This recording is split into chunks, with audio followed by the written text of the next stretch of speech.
ঈদুল আজহার আর মাত্র 2 দিন বাকি। গ্রামের সবচেয়ে প্রভাবশালী মানুষ রহিম শিকদারের বাড়ির সামনে আজ অন্যরকম এক ব্যস্ততা।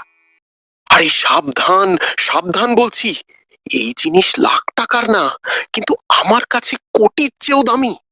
ফ্রিজের গায়ে একটু আঁচড় লাগলে তোদের পুরো মাসের মজুরি কাটা যাবে। জি স্যার, আমরা পূর্ণ সাবধানে আছি।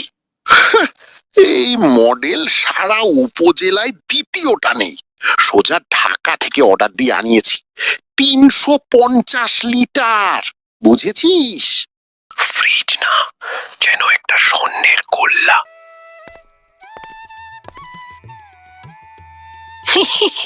কি ব্যাপার রহিম ভাই, সকাল সকাল এত কাণ্ড? আরে মতেন ভাই, আসেন আসেন।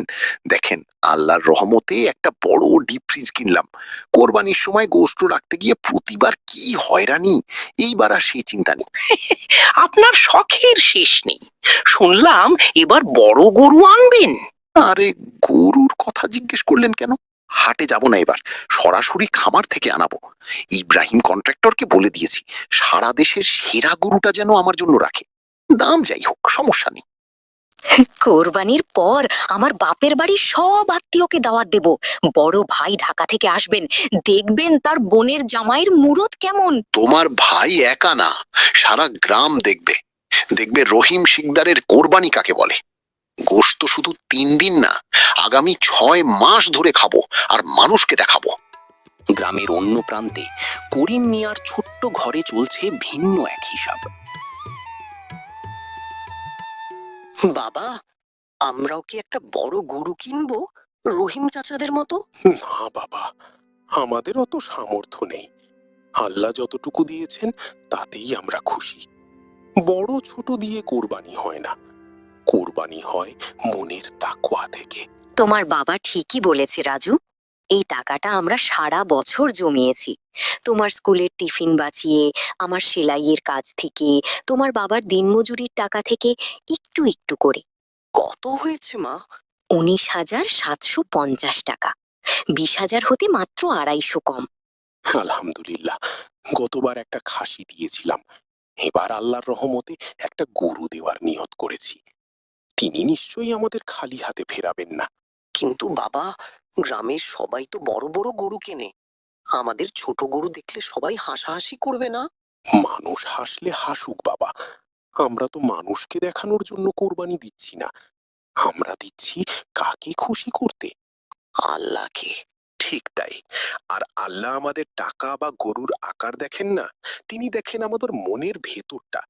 মনে লোভ নেই, অহংকার নেই, শুধু আল্লাহর ভালোবাসা আছে, তাহলে তিনি আমাদের ছোট্ট কোরবানিও কবুল করবেন। যাও, উঠানের কোণের জায়গাটা পরিষ্কার করে রাখো, আমাদের বাড়িতে আল্লাহর মেহমান আসবে। আচ্ছা বাবা। হাটে রহিম শিকদার এলেন বরাবরের মতোই, সবার দৃষ্টি আকর্ষণ করতে। স্যার, এর নাম সাদা পাহাড়। আপনার মতো বড় মানুষের জন্যই রেখেছিলাম। একদম 1.5 লাখ টাকা। 1.5 লাখ? 1,30,000 দেবো, 1 টাকাও বেশি না। নগদ টাকা এখনই, না হলে অন্য গরু দেখবো। আপনি বলে কথা, আপনার সম্মান তো ফেলতে পারি না। নিয়ে যান, কিন্তু সবাইকে বলবেন 1.5 লাখেই কিনেছেন। সেটা তোকে বলতে হবে না, এই গরু যখন আমার বাড়ির সামনে দাঁড়াবে, লোকে 2 লাখ বলবে।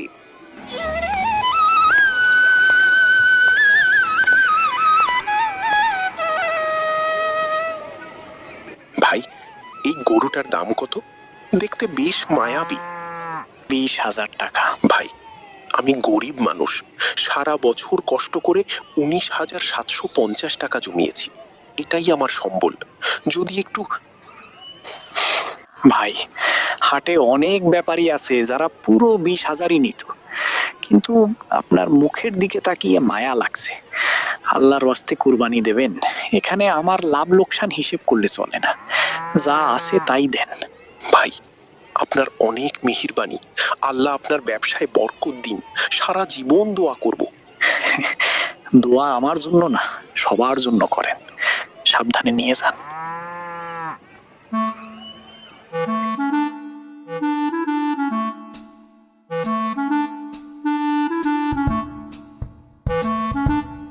বাড়ি ফেরার পথে দুজনের দেখা হলো। কিরে করিম, শেষমেশ এই জিনিস পেলি? এটা গরু নাকি বাছুরের বাচ্চা? এর চেয়ে তো আমার সাদা পাহাড়ের একটা পায়ের দামও বেশি। এই ছোট্ট গরু দিয়ে কোরবানি, মাংস তো 2 কেজিও বের হবে না। লজ্জা করে না এটা নিয়ে গ্রামের ভেতর দিয়ে হাঁটতে? লজ্জা কেন করবে রহিম ভাই? আমি তো চুরি করিনি, ডাকাতিও করিনি। হালাল টাকায় নিজের সামর্থ্য অনুযায়ী আল্লাহর জন্য কিনেছি। হালাল টাকা? টাকা থাকলেই হয় না, কলিজা লাগে আমার মতো। যা তো আমার গরুর সামনে থেকে এই জিনিসটা সরা। আল্লাহ তো পশুর গোশত বা রক্ত দেখেন না, তিনি দেখেন বান্দার নিয়ত আর মনের ভক্তি। আমার সাধ্য অনুযায়ী আমি আল্লাহর রাস্তায় কোরবানি দিচ্ছি। আল্লাহ চাইলে আমার এই ছোট কোরবানিও কবুল করবেন। আপনার বড় কোরবানিও আল্লাহ কবুল করুন, এই দোয়া করি। মা, ও তো শুধু খড় খাচ্ছে, মার খাচ্ছে না। খাবে বাবা, ও আমাদের বাড়ির মেহমান। কাল ওকে আল্লাহর রাস্তায় উৎসর্গ করা হবে। ওর কোনো অযত্ন যেন না হয়। ওর সঙ্গে মায়া লাগিয়ে ফেলিস না রাজু, ও আমাদের কাছে আল্লাহর আমানত। জানি বাবা, কিন্তু ও যখন বড় বড় চোখে তাকায় খুব মায়া লাগে। ও কি জানে কাল কি হবে? আল্লাহ ছাড়া আর কেউ তা জানে না। আমাদের মনের ভেতরে যে পশুটা আছে, লোভ, হিংসা, অহংকার, আসল কোরবানি হলো সেই পশুটাকে জবাই করা। এই যে রহিম ভাই এত বড় গরু কিনেছেন, কিন্তু মনে যদি গরিবের জন্য মায়া না থাকে, শুধু দেখানোর ইচ্ছা থাকে, তাহলে কোরবানির কোনো দাম নেই। আমরা আমাদের মাংস কি করব বাবা? 3 ভাগ করব। 1 ভাগ গ্রামের সবচেয়ে গরিবদের জন্য, যেমন মনু পাগলার পরিবার, বিধবা রহিমা আপা। আর 1 ভাগ আত্মীয় আর প্রতিবেশীদের জন্য। আর সবচেয়ে ছোট ভাগটা আমাদের জন্য। মনে রেখো বাবা, কোরবানির মানে হলো বিলিয়ে দেওয়ার আনন্দ। ঈদের দিন সকালে রহিমের বাড়িতে কোরবানি শেষ হলো, কিন্তু আসল পরীক্ষাটা শুরু হলো এরপর। ভালো মাংস সব আলাদা করে বড় বড় টুকরো কর, সোজা নতুন ফ্রিজে যাবে। আর গরিবদের জন্য ঘাড়ের মাংস, হাড়গোড় ওখান থেকে একটু দিলেই হবে। এত টাকা কি ফকিরদের খাওয়ানোর জন্য খরচ করেছি? আগে নিজেরা, তারপর আত্মীয়রা, তারপর যদি কিছু বাঁচে তো। কিন্তু সাহেব, কোরবানির নিয়ম তো 3 ভাগ। 1 ভাগ গরিব মিসকিনদের হক।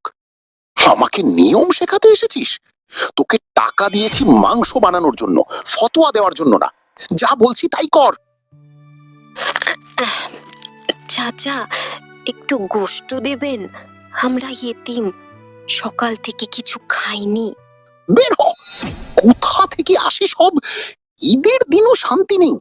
1.5 লাখ টাকার গরু কিনেছি তোদের মতো ফকিরদের খাওয়ানোর জন্য না। চাচা থামুন, এই দুটো বাচ্চাকে তাড়িয়ে দিচ্ছেন? তুই চোখ রাখা আমার বিষয়ে মাথা দিতে এসেছিস? আপনার ইচ্ছা চাচা, কিন্তু আপনি যে ইবাদত করলেন তার একটা নিয়ম আছে।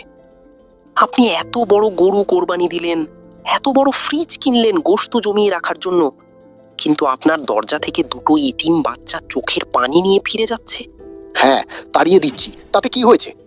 আমি কি ওদের খাওয়ানোর ঠিকাদারি নিয়েছি? ঠিকাদারি নেননি, কিন্তু আপনি আল্লাহর নামে কোরবানি দিয়েছেন। পশুর গলায় ছুরি চালিয়েছেন ঠিকই, কিন্তু নিজের ভেতরের পশুটাকে জবাই করতে পারেননি।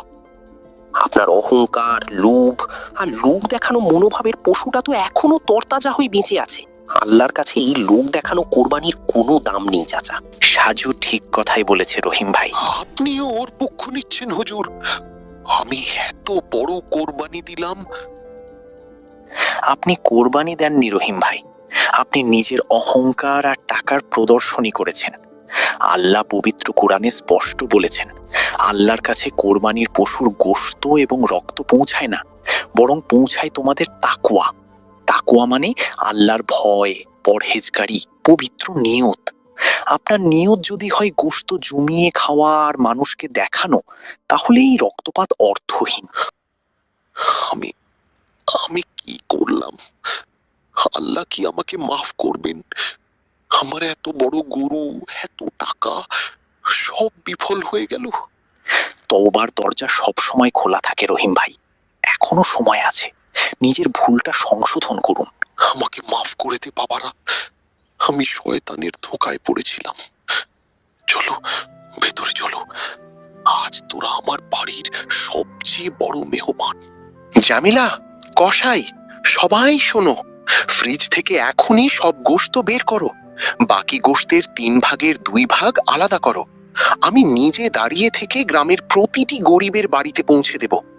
আর এই বাচ্চা দুটোকে গোসল করিয়ে আমার ছেলের সবচেয়ে ভালো জামা পরিয়ে দাও, আজ ওরা আমাদের সঙ্গে বসে খাবে। এই পুতলিটা রহিমা আপাকে দিয়ে আসিস বাবা, আর এটা মনু পাগলার বাড়িতে পৌঁছে দিস। সাবধানে যাস। আচ্ছা বাবা। করিম ভাই, আসতে পারি? আরে রহিম ভাই, আসুন আসুন। কিন্তু আপনার হাতে এত মাংস? এই মাংস আপনার জন্য, কিন্তু এটা আমার কোরবানির মাংস না, এটা আমার ভুলের প্রায়শ্চিত্ত। আমি আপনার কাছে ক্ষমা চাইতে এসেছি। সেদিন হাটে আপনাকে অনেক অপমান করেছি, আপনার নিয়ত নিয়ে প্রশ্ন তুলেছি। আমি আসলে কিছুই বুঝিনি। আসল কোরবানি তো আপনি দিয়েছেন, আমি শুধু লোক দেখিয়েছি। আমার ছোট কোরবানির সামান্য একটুকু আপনার বড় কোরবানির সঙ্গে তুলনার যোগ্য না হয়তো, কিন্তু এতে আমার আর আমার পরিবারের ভালোবাসা মেশানো আছে। এটা আপনাকে নিতেই হবে। বাড়ি যান। হুজুর, আজকের ঈদটা সত্যি অন্যরকম। হ্যাঁ, রহিম ভাইয়ের পরিবর্তনটা দেখে মন ভরে গেছে। আল্লাহ যখন কাউকে হেদায়েত দেন, একটা ছোট্ট ঘটনাই মানুষের জীবন বদলে দিতে পারে। আজকের ঘটনাটা শুধু রহিম ভাইয়ের জন্য না, আমাদের সবার জন্য একটা বড় শিক্ষা। ঠিকই বলেছেন, রহিম চাচা বুঝেছেন কোরবানির মানে শুধু পশু জবাই না, কোরবানির মানে নিজের ভেতরের অহংকার, লোক দেখানো প্রবৃত্তি আর স্বার্থপরতা বিসর্জন দেওয়া। আল্লাহ আমাদের সবার কুরবানি কবুল করুন, শুধু পশুর নয়, মনের কুরবানিও। সেই ঈদে গ্রামের আসল কোরবানি কোনটা ছিল? রহিম শিকদারের 1.5 লাখ টাকার সাদা পাহাড়, নাকি করিম মিয়ার 19,750 টাকার ছোট্ট গরু? আল্লাহ জানেন।